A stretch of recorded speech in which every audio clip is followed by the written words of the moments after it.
ಈಗ ಒಂದು ಫುಡ್ ಇಂಡಸ್ಟ್ರಿನಲ್ಲಿ ಅಂದರೆ ಈ ಹೋಟೆಲ್ ಇಂಡಸ್ಟ್ರಿನಲ್ಲಿ ಇರುವಂಥ ಅತಿ ದೊಡ್ಡ ಚಾಲೆಂಜ್ ಏನು ಸರ್?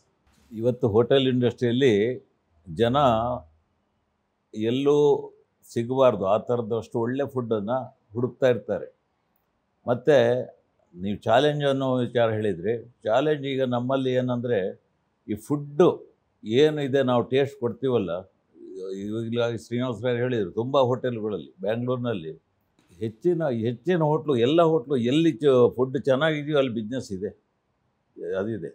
ಅದರಿಂದ ಈ ಜನರನ್ನು ನಾವು ಮೆಚ್ಚಿಸುವಂಥ ಪ್ರಯತ್ನ ನಾವು ಪ್ರತಿ ದಿವಸನೂ ಮಾಡ್ತಾ ಇದ್ದೇವೆ. ಐಟಮ್ಮು ನಾವು ಏನು ಸೌತ್ ಇಂಡಿಯನ್ ಫುಡ್ ಇರ್ಬೋದು, ನಾರ್ತ್ ಇಂಡಿಯನ್ ಇರ್ಬೋದು, ಚೈನೀಸ್ ಇರ್ಬೋದು, ಚಾಟ್ಸ್ ಇರ್ಬೋದು, ಈ ಕಾಂಟಿನೆಂಟಲ್ ಇದು ಎಲ್ಲೋದು ಕೂಡ ಜನ ಇಲ್ಲಿ ನಮ್ಮ ಸೌತ್ ಇಂಡಿಯನ್ ಫುಡ್ ಲೈಕ್ ಮಾಡ್ತಾರೆ. ಮತ್ತು ನಮ್ಮ ಗ್ರಾಹಕರು ಏನು ಇದ್ದಾರಲ್ಲ, ಬೆಂಗಳೂರು ಗ್ರಾಹಕರು, ಇವರು ಬೇರೆ ಯಾವುದೇ ಊರಿಗೆ ಹೋದರೂ ಇವರಿಗೆ ತೃಪ್ತಿ ಆಗಲ್ಲ. ಬೆಂಗಳೂರಿನಲ್ಲಿ ಇದ್ದವರಿಗೆ ಬೇರೆ, ಈಗ ನಮ್ಮ ಸೌತ್ ಕೇಂದ್ರಕ್ಕೆ ಬಂದರೆ ಅವರು ಅಲ್ಲಿ ಬಂದು ಹೇಳ್ತಾರೆ, ಸರ್ ನಿಮ್ಮ ಇಲ್ಲೆಲ್ಲ ಒಳ್ಳೆ ಫುಡ್ ಇದೆ, ನಿಮ್ಮ ಊರಿನಲ್ಲೇ ಒಳ್ಳೆ ಆಹಾರ ಸಿಗ್ತಾ ಇಲ್ವಲ್ಲ ಅಂತ ಈ ಥರ ಹೇಳ್ತಾ ಇದ್ದಾರೆ ಕಸ್ಟಮರು. ಇಲ್ಲಿ ಯಾವಾಗ ಇಲ್ಲಿ ಹೋಟೆಲ್ಗಳಲ್ಲಿ ನಮ್ಮ ಈ ದಕ್ಷಿಣ ಏನು ಈ ಬೆಂಗಳೂರು ಸೌತ್ ಬೆಂಗಳೂರಲ್ಲಿ ಏನು ಕಸ್ಟಮರ್ ಇದ್ದಾರಲ್ಲ, ಇವರು ನಿಜವಾಗಿ ಇವರು ರುಚಿ ನೋಡಿ ತಿಂತಾ ಇದ್ದಾರೆ, ಊಟ ಆಹಾರ ಪದಾರ್ಥಗಳು ನೋಡ್ತಾ ಇದ್ದಾರೆ. ಇದರಲ್ಲಿ ಇವತ್ತು ನಾವು ಹಿಂದೆಲ್ಲ ನೋಡ್ತಾ ಇದ್ದೇವೆ, ಈ ಹೋಟೆಲ್ಗಳಲ್ಲಿ ಏನಾದರೂ ಒಂದು ಮಿಸ್ಟೇಕ್ಸ್ ಇರುತ್ತೆ, ಅದನ್ನು ನೋಡ್ತಾ ಇರಬೇಕು ನಾವು, ಅದನ್ನು ಸೆಟ್ರೈಟ್ ಮಾಡೋದು ಕಷ್ಟ ಇರ್ತದೆ. ಇವತ್ತಿನ ದಿವಸ ಹಾಗಲ್ಲ. ಇವತ್ತು ಎಲ್ಲೋದು ಕೂಡ ನಾವು ಅಳತೆ ಮತ್ತು ಪ್ರತಿಯೊಂದು ತೂಕದ ಲೆಕ್ಕದಲ್ಲಿ ಒಂದು ಬಿಸ್ನೆಸ್ ಮಾಡೋದ್ರಿಂದ ಜನ ಇದನ್ನು ನಮ್ಮ ಆಹಾರನ ಲೈಕ್ ಮಾಡ್ತಾರೆ. ಮತ್ತು ಸಾಮಾನ್ಯವಾಗಿ ನಮ್ಮ ಗ್ರಾಹಕರು ಇಲ್ಲಿ ಬೆಂಗಳೂರಿನಲ್ಲಿ ಏನು ಕೇಳ್ತಾರೆ ಅಂದರೆ, ಈ ಒಂದು ನಾವು ಕೊಡ್ತಾ ಇದ್ದೀವಲ್ಲ ದೋಸೆ ಇಡ್ಲಿ ಇಂಥದ್ದು ಸೌತ್ ಇಂಡಿಯನ್ ಫುಡ್ಡು, ಇದನ್ನು ಇನ್ನೂ ಚೆನ್ನಾಗಿ ಕೊಡಲಿಕ್ಕೆ ಏನಾದರೂ ಪ್ರಯತ್ನ ಮಾಡಿ ಅನ್ನೋ ಒಂದು ಇದನ್ನು ಹೇಳ್ತಾರೆ. ಅವ್ರನ್ನ ಮೆಚ್ಚಿಸಲಿಕ್ಕೆ, ಅವ್ರನ್ನ ಹಿಡ್ಕೊಳ್ಳಿಕ್ಕೆ ನಮಗೆ ಏನಾಗಿದೆ ಸಮಸ್ಯೆ ಅಂದರೆ, ಈಗ ಮುಖ್ಯವಾಗಿ ನಮ್ಮ ಹೋಟೆಲ್ ಉದ್ಯಮದ ಸಮಸ್ಯೆ ಏನಂದರೆ, ಸ್ಕಿಲ್ಡ್ ಎಂಪ್ಲಾಯೀಸ್ ಸಿಗ್ತಾ ಇಲ್ಲ. ಅದು ದೊಡ್ಡ ಒಂದು ನಮ್ಮ ಏನು ಒಂದು ನಮ್ಮ ಕೊರತೆ. ಅಂದರೆ ಆ ಕೊರತೆ ಇನ್ನು ಮುಂದೆ ಜಾಸ್ತಿ ಆಗ್ಬೋದು ಅಂತ ನಾನು ಹೇಳ್ತೇನೆ. ಈಗಾಗಲೇ ಉತ್ತರ ಭಾರತದಿಂದ, ಈಶಾನ್ಯ ಭಾರತದಿಂದ ನಮ್ಮ ಕೆಲಸಕ್ಕೆ ಜನ ಬರ್ತಾ ಇದ್ದಾರೆ.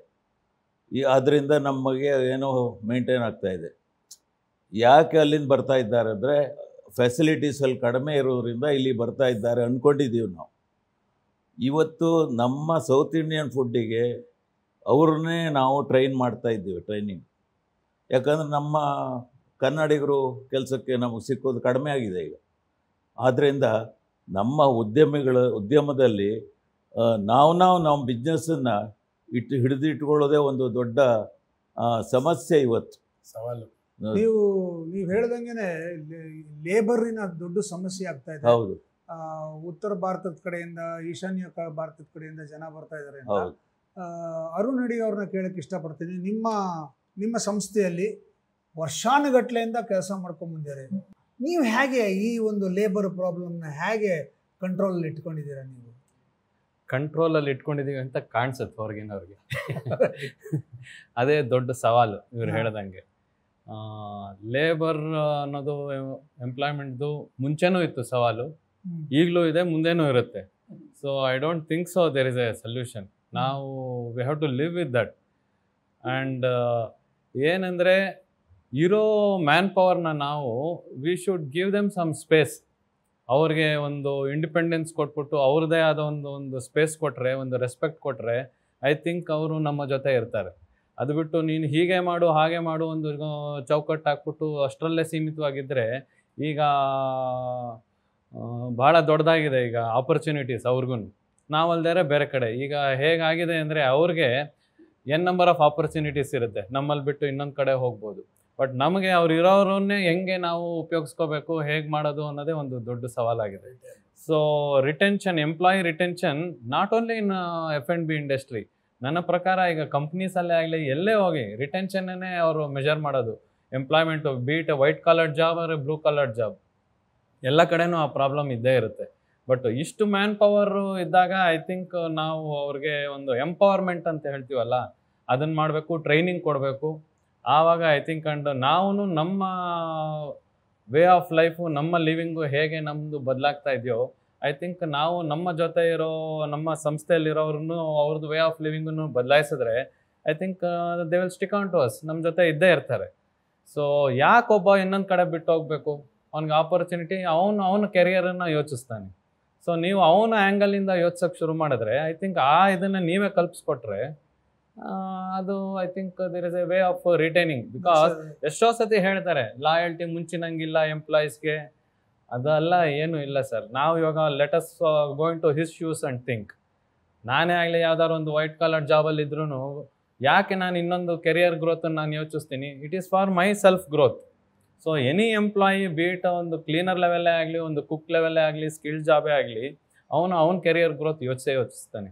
ಸೊ ಅವನ ಆ್ಯಂಗಲಲ್ಲೇ ನಾವು ಯೋಚಿಸಿದ್ರೆ ಐ ಥಿಂಕ್ ನಾವೇ ಅದನ್ನು ಇಲ್ಲಿ ಕಲ್ಪಿಸ್ಕೊಟ್ರೆ will stick on to us. Very interesting point. ಅಂದರೆ ಓನರ್ಶಿಪ್, ಕೆಲಸದ ಬಗ್ಗೆ ಓನರ್ಶಿಪ್ ಅನ್ನೋ ಫೀಲಿಂಗ್ ಬರಬೇಕು ಅವರಿಗೆ. ಅಂದರೆ ಇದು ನಮ್ಮ ಸಂಸ್ಥೆ ಅನ್ನೋ ಫೀಲಿಂಗ್ ಬರೋದಕ್ಕೆ ಏನು ಬೇಕೋ ಅವೆಲ್ಲವನ್ನ ಕ್ರಿಯೇಟ್ ಮಾಡಬೇಕು ಅಂತ.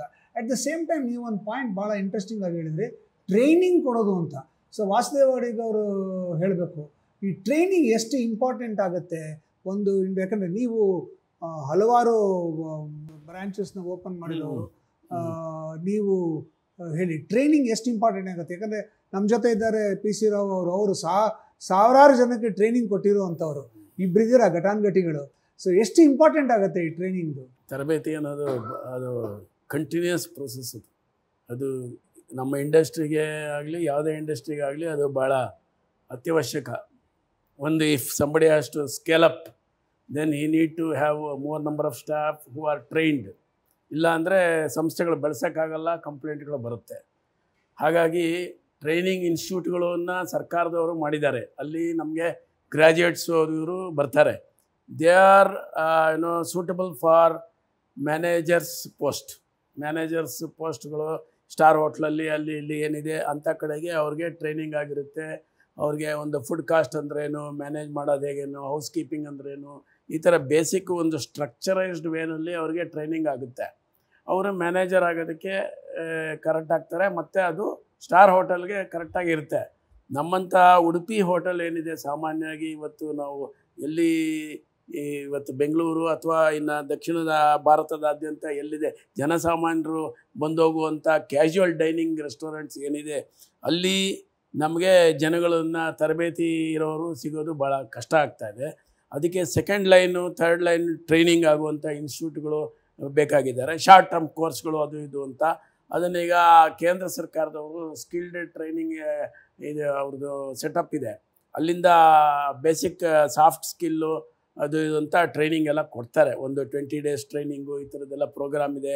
ಸ್ಟೈಫೆಂಡ್ ಕೊಡ್ತಾರೆ, ಇದೆಲ್ಲ ಮಾಡ್ತಾರೆ. ಮತ್ತು ದೊಡ್ಡ ದೊಡ್ಡ ಚೈನ್ ಆಫ್ ಇನ್ಸ್ಟಿಟ್ಯೂಷನ್ಸ್ ಏನಿದೆ, ಅವರು ಅವ್ರದ್ದೇ ಆದ ಒಂದು ಟ್ರೈನಿಂಗ್ ಸ್ಕೂಲ್ನ ಇಟ್ಕೊಂಡ್ಬಿಟ್ಟು ಹಳ್ಳಿಗೆ ಹೋಗಿ ಅಲ್ಲಿ ಅವರನ್ನ ರೆಕ್ರೂಟ್ ಮಾಡಿಕೊಂಡು, ರಾ ಹ್ಯಾಂಡ್ಸ್ನ ಅವ್ರನ್ನ ರೆಕ್ರೂಟ್ ಮಾಡಿಕೊಂಡು ಅವ್ರಿಗೆ ಊಟ ವಸತಿ ಎಲ್ಲ ಕೊಟ್ಟುಬಿಟ್ಟು ಟ್ರೈನಿಂಗ್ ಮಾಡಿ ಒಂದು ಮಿನಿಮಮ್ 3 ತಿಂಗಳು 4 ತಿಂಗಳು ಟ್ರೈನಿಂಗ್ ಕೊಟ್ಬಿಟ್ಟು ಅದನ್ನು ಅವ್ರನ್ನ ಇಂಡಕ್ಟ್ ಮಾಡಿಕೊಂಡು ಅವ್ರಿಗೆ ಇಂಡಕ್ಷನ್ ಮಾಡಿ ಅವ್ರಿಗೆಲ್ಲ 1 ವರ್ಷ 2 ವರ್ಷ ಅವ್ರನ್ನ ಇಟ್ಕೊಂಡು ಆಮೇಲೆ ಅವ್ರು ಇಷ್ಟ ಬಂದ ಕಡೆಗೆ ಅವರು ಬೇರೆ ಕಡೆಗೆ ಬೇಕಂದ್ರೆ ಸೇರ್ಕೊಳ್ಬೋದು. ಅಲ್ಲಿ ತನಕ they need to sign up the contract, ಈ ಥರ ಎಲ್ಲ ಇರುತ್ತೆ. For example Cafe Coffee Day ಅವರಾಗಲಿ ಇವರೆಲ್ಲ ಇದೇ ಥರ ಮಾಡಿದ್ರು. ಅವ್ರದ್ದು ಸಾವಿರಾರು ಯೂನಿಟ್ಸ್ ಮಾಡಿದವಾಗ ಅವ್ರಿಗೆ ಮ್ಯಾನ್ ಪವರ್ ಚಾಲೆಂಜ್ ಆಗಿತ್ತು. ಹಾಗಾಗಿ ಹಳ್ಳಿಗೆ ಹೋಗಿ ಅವರು ಲೇಡೀಸು ಜೆಂಟ್ಸು ಎಲ್ಲರನ್ನೂ ಒಂದು 15, 17, 18 ವರ್ಷದವ್ರನ್ನ ತಗೊಂಡು ಎಂಪ್ಲಾಯ್ ಮಾಡಿಕೊಂಡು ಈ ಥರ ಮಾಡಿ ಅದನ್ನು ಸಕ್ಸಸ್ ಮಾಡಿದ್ರು. ಅದೇ ಥರ ನಾವು ಮಾಡಬೇಕಾಗುತ್ತೆ ಈ ಟ್ರೈನಿಂಗ್ ಇನ್ಸ್ಟಿಟ್ಯೂಟ್ನಲ್ಲಿ. ಮತ್ತು ಈ ಟ್ರೈನಿಂಗಲ್ಲಿ ಇನ್ನೊಂದು ಹ್ಯಾಂಡ್ಸ್ ಆನ್ ಟ್ರೈನಿಂಗೇ ಇಂಪಾರ್ಟೆಂಟ್ ಇರುತ್ತೆ. ಈಗ ಎಕ್ಸಾಂಪಲ್ ಒಬ್ಬ ಚೆಫ್, ನಾನೊಂದು ಸೌತ್ ಇಂಡಿಯನ್ ಚೆಫ್ ಯಾವುದೋ ಒಂದು ಬ್ರಾಂಚಿಂಗ್ ಮಾಡಬೇಕು ಅಂದರೆ ನನಗೆ ಒಂಚೂರು ಬೇಸಿಕ್ ಕುಕ್ಕಿಂಗ್ ನಾಲೆಜ್ ಇದ್ದರೆ ಸಾಕು.